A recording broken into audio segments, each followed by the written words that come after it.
Imaginez naître, sans date de naissance, sans liberté, sans nom véritable, sans droit d'apprendre à lire. Imaginez qu'on vous dise dès l'enfance, tu n'es pas un être humain complet. Et imaginez maintenant qu'un enfant réduit en esclavage décide un jour de faire l'impossible, voler sa liberté avec son intelligence. Aujourd'hui, Maison Bantu vous raconte l'une des histoires les plus puissantes jamais écrites, Mémoire d'un esclave par Frédéric Douglass, une histoire vraie.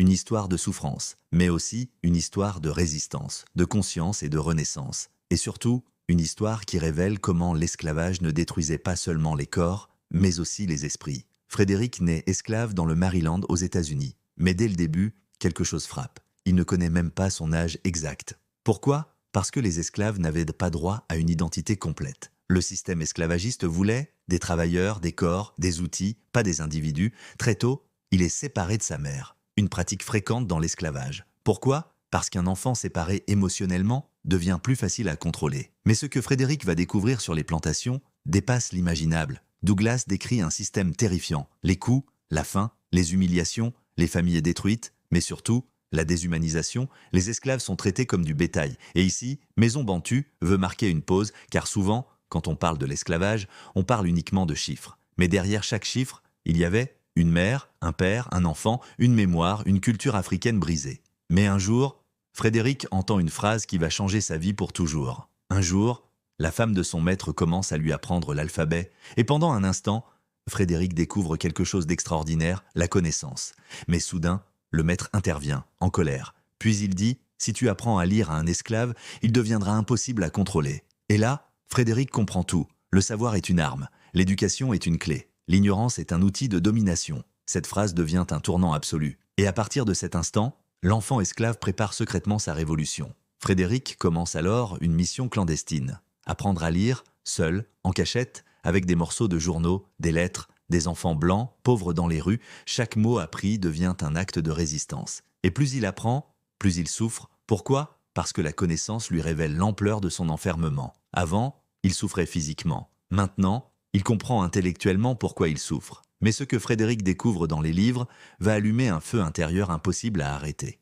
Dans ses lectures, Frédéric découvre des idées, de liberté, de justice, de droits humains. Et une question commence à le hanter. Pourquoi certains hommes possèdent-ils d'autres hommes ? Cette prise de conscience est explosive, car l'esclavage repose sur une idée centrale, faire croire aux esclaves qu'ils sont naturellement inférieurs. Mais l'éducation détruit ce mensonge. Et bientôt, Frédéric va affronter l'homme le plus brutal de sa vie. Frédéric est envoyé chez un homme réputé terrible, Edward Covey, un briseur d'esclaves. Son rôle ?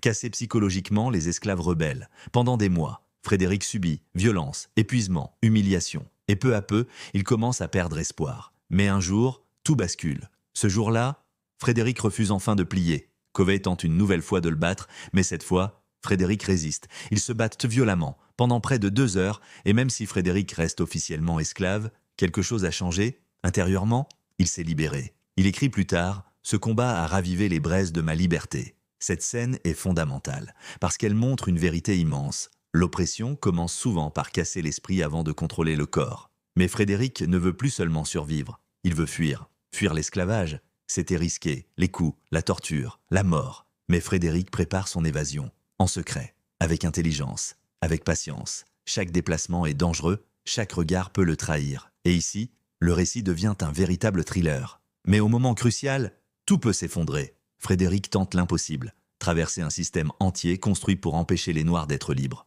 Le suspense est immense, car s'il échoue, sa vie est finie. Mais finalement, il réussit. Et lorsqu'il atteint enfin le Nord, une émotion gigantesque l'envahit. Pour la première fois, il appartient à lui-même. Mais la liberté physique ne suffit pas. Frédéric veut désormais libérer les consciences. Frédéric commence à raconter son histoire. Et très vite, les gens sont bouleversés. Parce qu'il parle avec intelligence, précision, puissance émotionnelle. Mais cela dérange énormément. Pourquoi ? Parce que beaucoup de racistes prétendaient que les Noirs étaient incapables d'intelligence.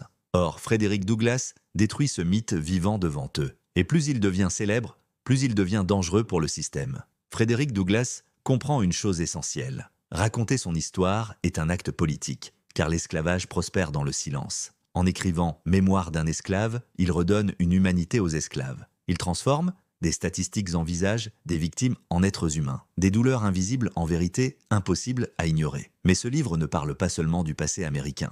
Cette histoire touche directement l'Afrique, parce que l'esclavage transatlantique n'a pas seulement déplacé des millions de personnes, il a fragmenté des cultures, détruit des royaumes, interrompu des transmissions, traumatisé des générations entières, et encore aujourd'hui, certaines blessures restent visibles, complexes, identitaires, racisme structurel, dévalorisation culturelle, perte de mémoire historique. Frédéric Douglass nous rappelle une vérité. Un peuple privé d'éducation devient plus vulnérable à la domination. Mais le plus incroyable, c'est que Frédéric ne sombre jamais totalement dans la haine. Malgré les horreurs vécues, Douglass garde une vision profondément humaine. Il combat le système, pas l'humanité. Et cela donne à son récit une puissance extraordinaire, car il ne cherche pas seulement à dénoncer, il cherche à élever, à réveiller les consciences, et son message résonne encore aujourd'hui dans le monde entier. Aujourd'hui, les chaînes ont parfois changé de forme. Elles peuvent être économiques, psychologiques, culturelles, numériques. Et la question posée par Douglass reste actuelle. Qui contrôle l'éducation, contrôle souvent l'avenir. C'est pourquoi les livres, les médias, les récits, les contenus culturels